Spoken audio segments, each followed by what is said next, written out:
Good morning to all of you. ये हम DMT अभी ख़त्म हो चुका है, पर यूनिट 1 जो है वो दो चीज़ों से बना हुआ है। एक जो है वो डीएमटी से और दूसरा जो है वो कॉम्प्लेक्स सर्कुलर फंक्शन से और हाइपरबोलिक फंक्शन से। ठीक है, यानी इसके बाद जो है वो यूनिट 1 का हाफ पोर्शन पूरा कंप्लीट किया जाएगा। तो अब इस हाफ पोर्शन में जो है वो कॉम्प्लेक्स सर्कुलर फंक्शन आते हैं और हाइपरबोलिक फंक्शन आते हैं। तो सबसे पहले हम कॉम्प्लेक्स सर्कुलर फंक्शन की डेफिनेशन देखते हैं। ठीक है, अब कॉम्प्लेक्स सर्कुलर फंक्शन है, दैट मीन्स कि यहाँ पे कॉम्प्लेक्स का वर्ड यूज किया हुआ है, दैट मीन्स आई तो यहाँ पे आएगा ही। सर्कुलर फंक्शन इसलिए लिया हुआ है क्योंकि यहाँ पे थीटा यानी एंगल की बात हम करने वाले हैं।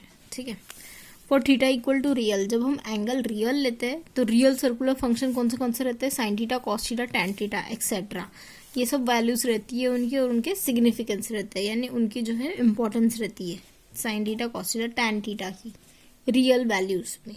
ठीक है, but for a situation where theta is a complex number z, पर अगर हमारे पास एंगल जो है वो कॉम्प्लेक्स में दिया हुआ है तो साइन, तो फिर वो फंक्शन जो है वो काय में कन्वर्ट हो जाएंगे, साइन जेड में, कॉस जेड में और टैन जेड में कन्वर्ट हो जाएंगे, है ना। और ये जो sine z, cos z, tan z है, ये क्या बन जाएंगे, कॉम्प्लेक्स वैल्यूड फंक्शन बन जाएंगे। ठीक है, these functions are called complex circular function. तो अगर हमने एंगल जेड कॉम्प्लेक्स नंबर लिया तो क्या ये टर्म एग्जिस्ट करेंगी? ऑब्वियसली ये टर्म जो है एंगल अगर हम कॉम्प्लेक्स लेते हैं तो भी वो टर्म, साइन की टर्म, कॉस की टर्म एग्जिस्ट करती है, और एग्जिस्ट करने की वजह से हम उसे क्या कहते हैं, कॉम्प्लेक्स वैल्यूड फंक्शन कहते हैं। और हम कॉम्प्लेक्स सर्कुलर फंक्शन को डिफाइन करते हैं। कॉम्प्लेक्स सर्कुलर फंक्शन को डिफाइन करना यानी क्या, कि उनकी वैल्यूज हम निकाल के दिखाते हैं आपको। ये वैल्यूज जो है वो एग्जिस्ट करती है, ऐसा नहीं है कि कॉस जेड की वैल्यू जो है वो इमेजिनरी हो जाएंगे, मतलब इमेजिनरी किसी टर्म में आ भी सकती है, पर ये जो वैल्यू है ये हमको मिल जाती है, इनके फॉर्मूलेज है जिससे हम उसको फाइंड आउट कर सकते हैं। जैसे अगर हमारे पास साइन जेड है, अगर यहाँ पे z कॉम्प्लेक्स नंबर है तो साइन z का फॉर्मूला क्या रहेगा, e to the power i x minus e to the power minus i z. यहाँ पे z है तो z आएगा, x है तो x आएगा, अपॉन 2i, ये साइन z का फॉर्मूला है। ठीक है, cos z का same e to the power i z plus e to the power minus i z by 2।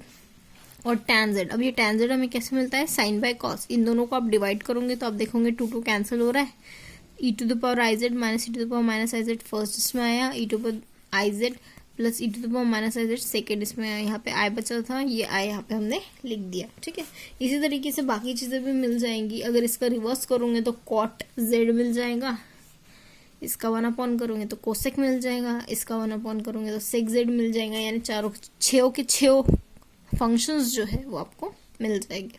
ठीक है, नेक्स्ट डेफिनेशन है पीरियड्स ऑफ अ फंक्शन की।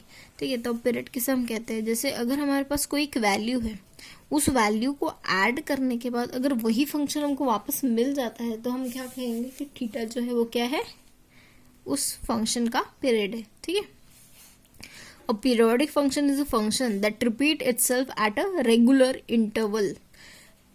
पीरियोडिक फंक्शन वो फंक्शन होता है जो एक कुछ टाइम के बाद खुद को रिपीट कर लेता है। जैसे यहाँ पे अगर मैं सपोज, अगर मेरा फंक्शन का वैल्यू यहाँ पे 0 मिल रहा है, पर एक टोटल 2π रोटेशन के बाद भी जब मैं यहाँ पे फिर से पहुंचूंगी तो भी मेरा फंक्शन क्या देगा, वैल्यू 0 ही देगा। फिर से 3π का रोटेशन करने के बाद भी मुझे वैल्यू क्या मिलेंगी, 0 ही मिलेगी। यानी यहाँ पे ये 2π जो है वो क्या है, मेरा पीरियड है ना, फंडामेंटल पीरियड है, जिसके बाद वो फंक्शन वैल्यू जो है वो रिपीट कर रहा है। ठीक है, या theta is the period of f of x. जैसे यहाँ पे अगर हमने लिखा f of x plus theta equal to f of x अगर हमको मिलता है तो दैट मीन्स कि थीटा जो है वो क्या कहलाएगा, पीरियड कहलाएगा। अब ये थीटा वैल्यू क्या हो सकती है, थीटा जो वैल्यू है वो k, 2k, 3k, 4k, so on, ये एक पर्टिकुलर वैल्यू नहीं रहेंगी, उस वैल्यू की मल्टीपल्स भी अगर आप ले रहे हो तो भी वो आपको आपका ओरिजिनल फंक्शन दे रहा है। ठीक है, नेक्स्ट डेफिनेशन है period of a complex circular function. यहाँ पे आप क्या कर रहे हो, कॉम्प्लेक्स सर्कुलर फंक्शन का पीरियड कैलकुलेट करने की कोशिश कर रहे हो, फाइंड आउट करने की कोशिश कर रहे हो कि अगर आपने z साइन अगर लिया है, z प्लस 2π अगर कैलकुलेट किया है, ठीक है, z प्लस 2π सपोज अगर आपने कैलकुलेट किया है तो वो आपको साइन z दे रहा है क्या। ठीक है, जैसे साइन a प्लस b क्या होता है, sine a cos b plus cos A sine b, तो वही आपने लिखा ठीक है, हमने क्या बताया था आपको, कॉस एन पाई की वैल्यू क्या होती है, -1 टू द पावर एन होती है ना। यानी आप अगर कॉस ऑफ एन पाई लेते हो तो वैल्यू क्या होती है, -1 टू द पावर एन। तो यहाँ पे 2 पाई है तो -1 टू द पावर 2 लिखो, तो यानी +1 मिल रहा है तो यहाँ पे +1 आ जाएगा। साइन एन पाई क्या होता है, 0 होता है, तो आप यहाँ पे 0 वैल्यू लिखो, तो यानी यहाँ पे साइन जेड ही बच रहा है। दैट मीन्स कि 2 पाई जो है वो क्या है, साइन जेड प्लस 2 पाई। अगर आप सॉल्व कर रहे हो तो आपको साइन जेड मिल रहा है। दैट मीन्स कि 2 पाई जो है वो क्या है, पीरियड है किसका, साइन जेड प्लस 2 पाई का। ठीक है, उसी तरीके से जब आप कॉस जेड प्लस 2z लिखते हो तो क्या होगा, कॉस ए प्लस बी का फॉर्मूला क्या है, cos A cos B minus sign A sine b. तो यहाँ पे कॉस 2 पाई का वैल्यू 1 रहेगा, साइन 2 पाई का वैल्यू 0 रहेगा। दैट मीन्स आपके पास सिर्फ कॉस जेड बच रहा है, तो इसलिए कॉस जेड बचने की वजह से हम क्या कहेंगे, 2 पाई जो है वो क्या है, पीरियड है किसका, कॉस जेड का। तो नेक्स्ट डेफिनेशन है हाइपरबोलिक फंक्शन की। ठीक है, इसके पहले आपने देखा circular function, complex circular function. Complex circular function में आप ऐसे एंगल्स निकाल रहे थे जहां पे आपको इमेजिनरी टर्म यूज करनी पड़ती थी।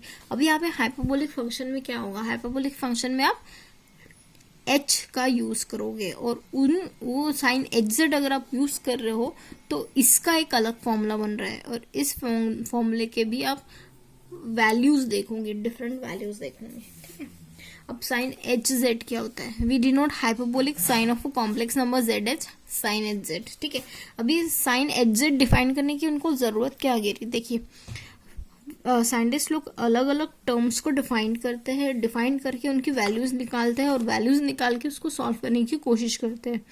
और अगर ये सारे जो चीजें निकाल के अगर वो लोग सेम स्टैंडर्ड वैल्यूज आपको मिल रही है, दैट मीन्स कि वो टर्म जो है वो टोटली डिफाइंड है।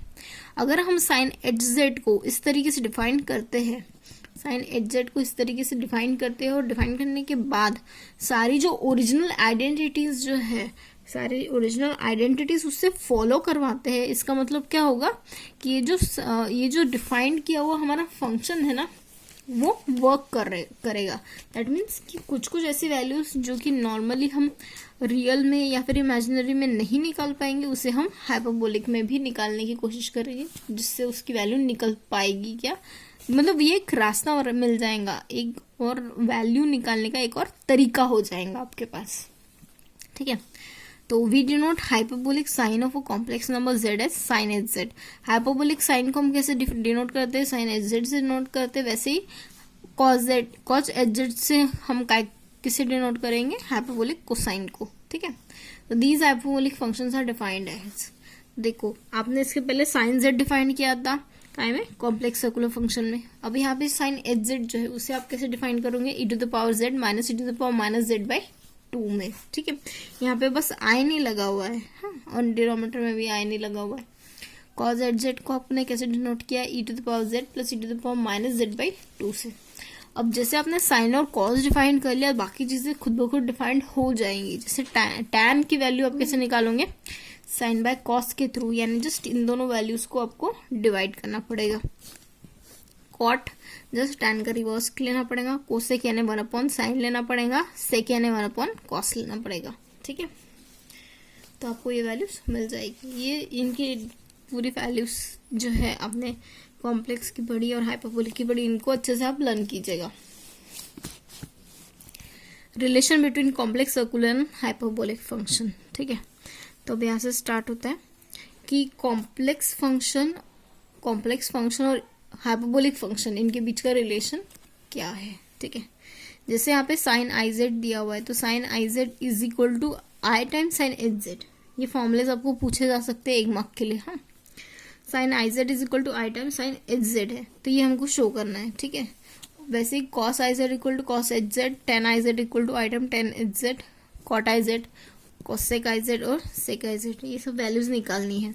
ये आई जेड को आपने in terms of h Z define करना है।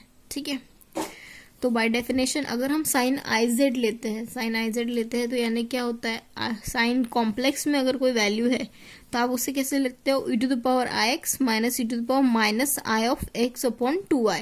ठीक है, एक्स की जगह यहाँ पे आपको क्या लिखना है, आई जेड लिखना है। ठीक है। अब ये आई इंटू आई क्या होता है, आई स्क्वायर होता है, और आई स्क्वायर का वैल्यू क्या होता है, -1 होता है। ठीक है, सिंपल मल्टीप्लीकेशन आपको करना है, -(-1 + 1 हो जाएगा। अब यहाँ पे डिनोमिनेटर में 2i है, तो हम क्या करेंगे, i से मल्टीप्लाई और डिवाइड करेंगे। मल्टीप्लाई एंड डिवाइड करने के बाद आप क्या करोगे, आई इंटू आई, आई स्क्वायर -1 हो जाएगा, आई टाइम्स e⁻z माइनस e⁻−z/2। अब ये वैल्यू जो है वो क्या होती है, साइन hz होती है। तो इसलिए इस तरीके से आप प्रूफ कर रहे हो कि साइन iz = आई टाइम साइन hz है। जिस तरह आपने साइन आई जेड का वैल्यू प्रूफ किया है i time sine h Z, वैसे ही सेम आप कॉस आई जेड का भी प्रूफ करोगे। Cos i z = cos of h z. Cos i Z का फॉर्मूला क्या होता है, e⁻iz, ये टोटल आई जेड को जेड कंसिडर करो, e⁻iz प्लस e⁻−iz/2। आई स्क्वायर का -1 वैल्यू होता है, -(-1) यानी +1 हो जाएगा, e⁻z प्लस e⁻z/2, ये वैल्यू क्या होती है, कॉस ऑफ एच जेड होती है। ठीक है, tan के लिए आप क्या करोगे, साइन बाय कॉस को डिवाइड करोगे। कॉट के लिए क्या करोगे, 1/tan लिख दोगे, या फिर cos by cos i z sine i z को डिवाइड करोगे, तो आपको वैल्यू मिलेंगी। कोसेक के लिए 1/sin z करोगे, सेक के लिए 1/cos आई जेड करोगे। ठीक है, तो अब हम देखेंगे कि sine h z, cos h z और टैन एच जेड का पीरियड क्या होता है करके। ठीक है, तो जैसे यहाँ पे साइन आई एच जेड है, तो इस साइन एच जेड को इक्वल टू हम -i times sine i Z लिख सकते हैं। ठीक है, एक्चुअली आपके पास फंडामेंटल फॉर्मूला क्या है, देखिए आपके पास फॉर्मूला है sine i z = i times sine h z. ठीक है, तो आप क्या कर रहे हो, यहाँ पे साइन एच जेड लिख रहे हो, यानी ये क्या होगा, 1/i times sine i Z है, और ये साइन एच जेड है। ठीक है, तो यानी साइन एच जेड लिखा आपने, ये वाला टर्म इधर लिखा, और ये आई जब ऊपर आता है तो -i में बन जाता है। ठीक है, इस तरीके से आपने क्या किया, sine i z = i times sine h z, इससे आपने ये वैल्यू निकाली है, sine h z = -i times sine i z. ठीक है, अब आप क्या कर रहे हो, साइन एच जेड का पीरियड फाइंड आउट कर रहे हो, तो sine i z h z = -i times sine i z लिखा आपने। अब ये आई जेड है, तो आई जेड को आप क्या कर रहे हो, -2π ऐड कर रहे हो, क्योंकि हमको पता है साइन आई जेड जो है वो I Z imaginary function, sign का इमेजिनरी फंक्शन का पीरियड क्या होता है, 2π होता है। तो आप 2π आप में 2π प्लस भी ले सकते हो, नेगेटिव भी ले सकते हो, तो आपने -2π ले लिया। ठीक है, -2π ले लिया, तो -2π लेने के बाद ये -1 का वैल्यू क्या लिख दिया, आई स्क्वायर लिख दिया। अब यहाँ पे भी आए हैं, यहाँ पे भी आए हैं, आई आपने कॉमन आउट कर दिया, 2πi + z कर दिया। ठीक है, अब ये जो आई है उसे आपने बाहर निकाला, तो ये आई स्क्वायर होगा साइन। अब ये देखिए साइन आई टाइम्स सम वैल्यू, साइन आई टाइम थीटा = क्या होता है, i time sine h z होता है। यानी ये जब इमेजिनरी वैल्यू बाहर निकलेंगी तो हमारा साइन जो है वो काय में कन्वर्ट हो जाएगा, हाइपरबोलिक में कन्वर्ट हो जाएगा। तो ये आई जब बाहर निकला तो आपके पास h टाइम 2πi + z मिला। ठीक है, अब ये आई स्क्वायर का वैल्यू, ये आई स्क्वायर लिख दिया आपने, साइन h 2πi + z लिखा। अब आई स्क्वायर का वैल्यू -1 है, साइन h 2πi + z लिखा आपने। ठीक है, तो दैट मीन्स माइनस प्लस हो गया। यहाँ पे आपको क्या मिला, sine h 2πi + z, that means कि आपके पास साइन h 2πi + z = क्या हुआ, साइन एच जेड हुआ। तो इसका मतलब क्या हुआ कि साइन एच जेड का पीरियोडिक फंक्शन क्या है, 2πi है। जिस तरह साइन z का 2π था, वैसे ही साइन एच जेड का 2πi है। ठीक है, इसी तरह आप cos एच जेड का भी पीरियोडिक फंक्शन फाइंड आउट करोगे, तो वो वैल्यू जो है वो 2πi ही रहेगी। ठीक है, अभी हम tan एच जेड का फंडामेंटल पीरियड निकालने की कोशिश करेंगे, पीरियोडिक फंक्शन निकालने की कोशिश करेंगे। tan एच जेड = क्या होता है, i time tan h z = tan i z होता है। ठीक है, तो आई हमने नीचे ले लिया, आई ऊपर आएगा तो -i हो जाएगा। अब ये यहाँ पे हम क्या करेंगे, सब्स्टिट्यूशन करेंगे। ठीक है, तो ये जैसे सपोज हमने = लिखा -π + आई जेड लिखा, यहाँ पे ये जो -π है ना, वो फंडामेंटल पीरियड रहता है किसका, tan का, तो इसलिए हमने यहाँ पे क्या किया, -π ऐड किया। -π ऐड किया तो -π को हमने क्या लिखा, आई स्क्वायर पाई लिखा। अब हमारे पास रिलेशन है, कि आई यहाँ से हम कॉमन आउट कर सकते हैं, हमारे पास रिलेशन है उसका यूज़ कर सकते हैं हम लोग। Tan i times theta is equal to क्या होता है, i times tan h theta, ठीक है। Tan i times theta is equal to i times tan h theta. तो इसका रिलेशन यूज़ करके हम क्या करेंगे, आई बाहर निकालेंगे, tan h times pi i plus z लिखेंगे, ठीक है। अभी आई स्क्वायर -1 होगा, tan h pi i plus z लिखूंगे, ठीक है। तो यानी ये क्या हो गया, tan h pi i plus z is equal to क्या हो गया है, tan pi i plus z, ठीक है। तो यानी यहाँ से आपको क्या पता चल गया कि पाई आई जो है वो क्या है, फंडामेंटल पीरियड है किसका, टेन एच जेड का, ठीक है। तो हमने क्या देखा, the complex hyperbolic function have no real period, यानी अगर आपके पास हाइपरबोलिक फंक्शन है, एच वाले टर्म्स है, तो उनके पास जो फंडामेंटल पीरियड्स है वो रियल नहीं रहेंगे, वो कैसे इमेजिनरी आ रहे हैं आपके पास, जैसे पाई आई, टू पाई आई, ये सब इमेजिनरी आ रहे हैं, ठीक है। तो यानी हाइपरबोलिक फंक्शन है आपके पास, तो उनका रियल पीरियड नहीं है, उनका इमेजिनरी पीरियड है। और अगर आपके पास कॉम्प्लेक्स सर्कुलर फंक्शंस आ रहे हैं, यानी इसके पहले आई वाला वैल्यू देखा था, तो वो पीरियड्स, उनके पीरियड्स कैसे थे, रियल पीरियड थे, जैसे टू पाई थे, पाई थे, ठीक है। एक एग्जाम्पल लेते हैं, example 1, cos h square z minus sine h square z is equal to 1, ये हम प्रूफ करके दिखाएंगे आपको। ये 2 मार्क के लिए पूछा गया था विंटर 12 में। और 1 minus tan h square z is equal to sec h square z, ये आप प्रूफ कर दीजिएगा सेम इसी तरीके से। और 1 plus cosec h square z equal to cot h square z, ये भी आप प्रूफ करके देखिएगा, ठीक है। हम फर्स्ट आपको करके देते हैं, सेम ये फर्स्ट आपको करके देते हैं, बाकी आप कीजिएगा। ये फर्स्ट वाला कर देते हैं, बाकी आप कीजिएगा, ठीक है। स्टार्ट करते हैं फर्स्ट। देखिए cos h square z minus sine h square z, अब इसका वैल्यू क्या होता है, cos h का z का वैल्यू क्या है, e to the power z plus e to the power minus z upon 2 था ये, और इसके पावर में 2 आ जाएगा, सॉरी माइनस आएगा यहाँ पे। और यहाँ पे साइन एच जेड का फॉर्मूला क्या है, e to the power z minus e to the power minus z upon 2। अब इसका भी हमको स्क्वायर लेना है, ठीक है। तो यहाँ पे 4 है, यहाँ पे 4 है, डिनोमिनेटर में 4 हम बाहर ही लिख देते हैं। तो अब हमें क्या करना है, e z e to the power minus z इसका स्क्वायर लेना है, e z minus e to the power minus z इसका स्क्वायर लेना है, ठीक है। तो इक्वल टू हम 1/4 लेते हैं, यहाँ पे फॉर्मूला अप्लाई होगा, तो ये क्या होगा, e to the power 2z plus e to the power minus 2z plus 2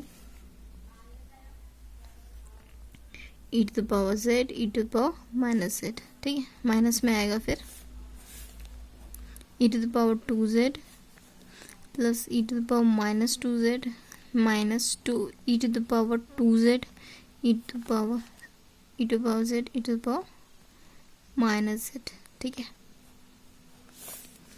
1/4 हो गया। तो ब्रैकेट ओपन कीजिए, अभी ये वैल्यू क्या हो जाएगी, कैंसिल हो जाएगी, है ना। प्लस जेड है माइनस जेड है, e to the power z minus z यानी ई टू द पावर 0 यानी 1 हो गया वो, minus e to the power 2z minus e to the power minus 2z minus minus यहाँ पे प्लस हो गया 2, ठीक है। E to the power z minus e to the power z जो है वो क्या हो गया,